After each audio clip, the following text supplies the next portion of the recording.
LC পেঁয়াজ যদি বন্ধ হয়ে যায় তাহলে কৃষকরা বলেছেন ন্যায্য দাম পাওয়ার সম্ভাবনা। সবশেষ আরো তথ্য জানাবো, যুক্ত হচ্ছি একজন ব্যবসায়ীর সঙ্গে আজকের 12 তারিখে জানিয়ে দেওয়ার জন্য।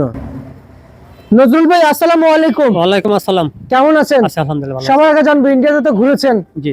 কি অবস্থা ইন্ডিয়াতে? ইন্ডিয়াতে বাজার কম। বাজার কম? জি। ইন্ডিয়ার যে বাজার রয়েছে, জি। সেই ভারতের বাজার অনুযায়ী বাংলাদেশে কেমন বুঝছেন? বাজার বেশি? বাংলাদেশের না, বাজার তো বাংলাদেশের উৎপাদন খরচ মতো বাজার কম। কম? জি। দিল্লি কি এখনো চায় বাংলাদেশকে পেঁয়াজ দিতে? দিল্লি চাইলে তো হবে না, আমরা বাংলাদেশ আনি কেন? আমরা আনার দরকার নাই, আমাদের বাংলাদেশে যে পরিমাণ উৎপাদন হয়েছে এই পেঁয়াজ যথেষ্ট, বাইরে আমরা আনবো কেন আমরা? আচ্ছা আচ্ছা আচ্ছা আচ্ছা। দিল্লি যে এত অপমান করতেছে বাংলাদেশে, জি। পেঁয়াজ বন্ধ করে দেখ, শুভেন্দু অধিকারী বলেছে পেঁয়াজ দিবে না। জি। আর এখন শুনতে পাচ্ছি কৃষকরা পেঁয়াজ রাস্তায় পালায় গড়াগড়ি খাইতেছে, বাংলাদেশে কেন পাঠায় না? জি। তখন আনে নাই। আর আমরা শুনতে পাচ্ছি যে অক্টোবর সেপ্টেম্বরে এলসি পেঁয়াজ প্রয়োজন ছিল, এখন প্রয়োজন ছিল না, এবং যখন প্রয়োজন ছিল তখন ছিল, আর এখন প্রয়োজন এখন আসছে। আর এখন নাকি কৃষির অবস্থানটা খারাপ, কিন্তু কৃষক এখন কি অবস্থানে আছে যদি আপনি একজন ব্যবসায়িক প্লাস আমদানিকারক যদি একটু জানাইতেন। না, বর্তমানে কৃষক উৎপাদন খরচ বেশি, উৎপাদন খরচ অনুপাতে কৃষক বর্তমানে খুব খারাপ অবস্থার মধ্যে আছে। আর দৈনিক একটা লেবারের মূল্য আছে দৈনিক আছে 1000 টাকা। তারপর সার, কীটনাশক, আদার্স সবকিছু খরচ বেশি, সেই হিসেবে পেঁয়াজের বাজার অনেক কম। অনেক কম? জি। সেই হিসাবে পেঁয়াজের বাজার অনেক কম? কম, জি। তা আপনি কেমন বুঝতে পারছেন ভাই, বাজার কি আসলে পরিবর্তনশীল হওয়ার সম্ভাবনা আছে? বাজার সামনে একটু বাড়তে পারে যদি ইন্ডিয়ানে বন্ধ হয়। বন্ধ? জি। আচ্ছা আচ্ছা আচ্ছা। আর আমাদের বর্তমানে যে ঢাকাতে মুড়ি কাটা চলতেছে বেশি, চিটাগাং, ফেনী, নোয়াখালী, চৌমোহনী ওই দিকে কিন্তু মুড়ি কাটা কম যেতেছে, কারণ ইন্ডিয়ান মালের চাহিদাটা পূর্ণ করতেছে ওরা। আর যখন ইন্ডিয়ান মাল না আসবে তখন আমাদের থেকে মাল নিয়ে বেড়া, ওই চাহিদাটা আবার দেশি মালের উপর চাপ পড়বে। আচ্ছা, শেষে বাজার একটু ভালো হবে। তার মানে ফেনী, চৌমোহনীর পেঁয়াজগুলো মাঠে না, সব আছে ইন্ডিয়ান মাল আসে। না না, বলতেছি যে দেশি যে পেঁয়াজগুলো যে ফেনী চৌমুহনী যাবে সেগুলো হচ্ছে মাঠে, জি। আর ঢাকার গুলো ঢাকায়। জি। আর ফেনী চৌমুহনী পেঁয়াজগুলোর যে মানুষের যে চাহিদা, সেটা ঘাটতি এলসি দিয়ে। এলসি দিয়ে। তো তাহলে আমাদের দেশে কৃষক কেন আবাদ করেছে ভাই? না, কৃষক তা আবাদ করছিল যে লাভের আশায়। বর্তমান যে সরকার যে মুহূর্তে আইপি দিবে, এটা তো কৃষক আশা করছিল না। কৃষক যদি মুহূর্তে জানতো আইপি দিব তো কৃষক আবাদ করতো না। আর কৃষকের উৎপাদন খরচ অনেক বেশি, শেষে বাজার অনেক কম। আচ্ছা আচ্ছা আচ্ছা, বুঝতে পারছি। আর হচ্ছে নজরুল ভাই, আপনি যেহেতু একজন ব্যবসায়িক, জি। আচ্ছা, তা আমি যদি বলি আপনার যে ঠিকানাটা আছে, আপনি যে বসেন, আপনার যে আমি যদি বলি আপনার প্রতিষ্ঠান আসলে কোথায় অবস্থিত যদি একটু জানাইতেন।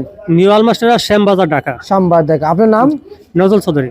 আচ্ছা, কৃষকদের জন্য কি আপনার নাম্বারটা দেওয়া যায়? হ্যাঁ, 01711936325।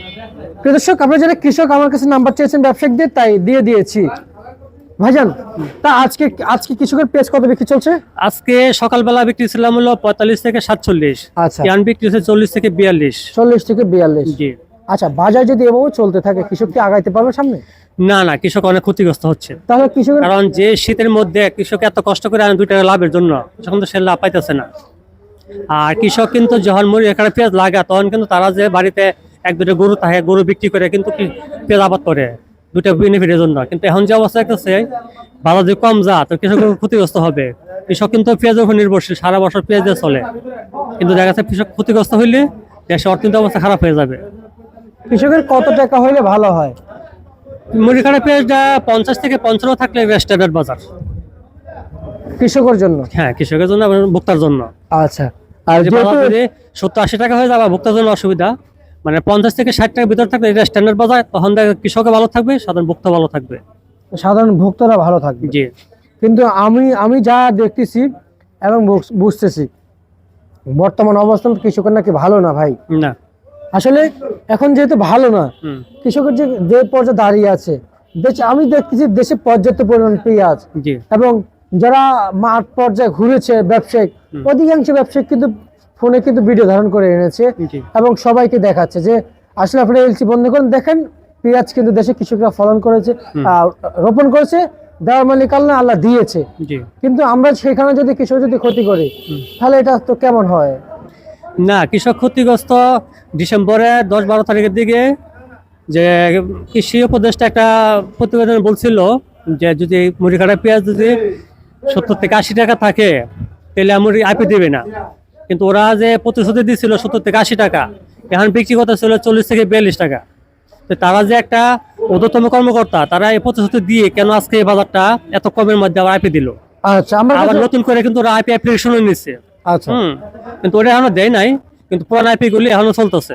আচ্ছা, কিন্তু আমি আপনার কাছে জানতে চাই, আমার কাছে আরেকটা তথ্য আছে, যেমন বাণিজ্য উপদেষ্টা জি উনি বলেছেন যে 100 টাকার উপরে গেলে এলসি আমদানি করবে। জি এখন তো প্রায় 50 টাকার নিচে, জি। তাহলে এখন কেন এলসি? না, বাণিজ্য উপদেষ্টা কৃষি উপদেষ্টা দুজনে সম্মিলিত ভাবে একটা ডিসিশন দিচ্ছিল যে যদি মুড়ি কাটা পেঁয়াজ যদি 60 থেকে 70 টাকা থাকে আর পুরান পেঁয়াজ যদি 80 থেকে 90 টাকা থাকে, তাহলে আইপি দেবে না। কিন্তু অথবা মুড়ি কাটা পেঁয়াজের দাম কম, পুরান পেঁয়াজের দাম বেশি ছিল, তখন আইপি দিছিল। কিন্তু এখন তো পেঁয়াজ নাই, মুড়ি কাটা তো বাজার কম, পুরান পেঁয়াজ নাই, সেই হিসেবে আইপি দেওয়ার কোনো যৌক্তিকতা নাই। আচ্ছা, তা মুড়ি কাটা পেঁয়াজ কত চলছে? মানবে দে 40 টাকা থেকে নিয়ে সর্বোচ্চ বাজার 45 টাকা। 45 টাকা মুড়ি কাটা পেঁয়াজ বিক্রি চলছে। আর হচ্ছে যাই, আমরা যদি বলি যেগুলো একবার মানে লেস কোয়ালিটি মানে নরমাল, হ্যাঁ, সেটা কত নর্মালি যাচ্ছে? 25 টাকা। আচ্ছা আচ্ছা আচ্ছা আচ্ছা আচ্ছা। আর হচ্ছে যে ভাই, দেশের বাজারে তো আমরা যেটা জানি যে আলু আছে, জি। কৃষকরা আলু উৎপাদিত করছে, হুম। এবং সে আলু কত টাকা চলছে? আলু বাজার আজকে 2-3 টাকা বেশি, কিন্তু তা বেশি না। আলু বাজারে 16 টাকা 70 টাকা। 16 থেকে জি। 17 টাকা, আলু বাজার টাকা দেওয়া মিনিমাম 25 টাকা। 25 টাকা। জি তো এখন আলুর যে মূল্য দিয়ে বিক্রি হচ্ছে, জি। কেমন বুঝতেছেন আসলে যে ন্যায্য দাম পাওয়ার কোনো সম্ভাবনা আছে না নাকি? না, কৃষক তো ক্ষতিগ্রস্ত।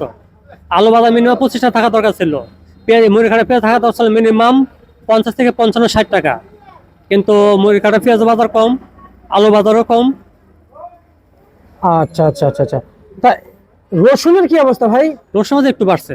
তা কত টাকা বিক্রি চলছে? রসুন হলো 60 টাকা থেকে নিয়ে সর্বোচ্চ বাজার 80 টাকা। 80 টাকা, 60 জি। টাকা থেকে জি সর্বোচ্চ বাজার কত? 80 80 টাকা। টাকা, জি। 80 টাকা বাজার চলছে।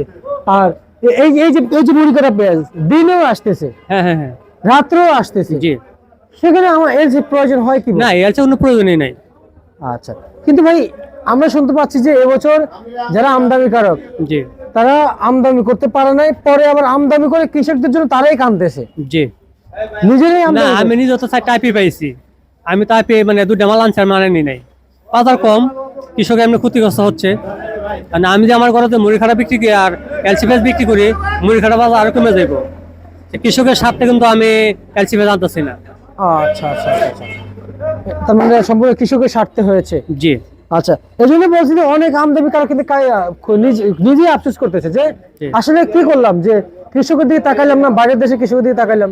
জি আমদানি করলে তো আর ব্যবসা তো সারা বছর করতেছি, জি জি। তাহলে 1 মাস হলে দেরি করি হ্যাঁ হ্যাঁ। কিংবা 1 মাস পরে করি, জি। তাহলে তো সমস্যা হয় না। না, বাজার যখন উদ্যমুখী ছিল, যখন বাজার 120 টাকা 30 টাকা হয়ে গেছিল, তখন আইপি দরকার ছিল, তখন আনছিল, তখন দিছিল, ঠিক ছিল। কিন্তু এই মুহূর্তে যে আইপিটা দিয়া কৃষকের ক্ষতিগ্রস্ত করতেছে, বাজার এলোমেলো হয়ে যেতেছে, কৃষক যদি ক্ষতিগ্রস্ত হয়, কৃষক সংসার চলতে না পারে, কৃষকের ছেলেফেয়েরা দেখা যাচ্ছে অবৈধ কাজে লিপ্ত হয়ে যাইব। সেক্ষেত্রে কৃষকদের বাঁচাতে গেলে সরকার এই মুহূর্তে আইপি বন্ধ করে দিয়ে কৃষকদের 2টা বেনিফিট হোক। কৃষক যদি পেঁয়াজের উপর নির্ভরশীল, কিছু এলাকার সাথে পেঁয়াজ উৎপাদন হয়, সে জায়গা থেকে ক্ষতিগ্রস্ত হয়, তখন তো পরবর্তী বছর পেঁয়াজ লাগাবে না, তখন আবার আমরা বাইরে থেকে আমরা আমদানি করতে হবে। বুঝতে পারছি, ঠিক আছে নজরুল ভাই, আপনাকে অসংখ্য ধন্যবাদ। Thank you. এই ছিল আজকের সর্বশেষ ভারত থেকে ঢাকা থেকে জানিয়ে দিয়েছি।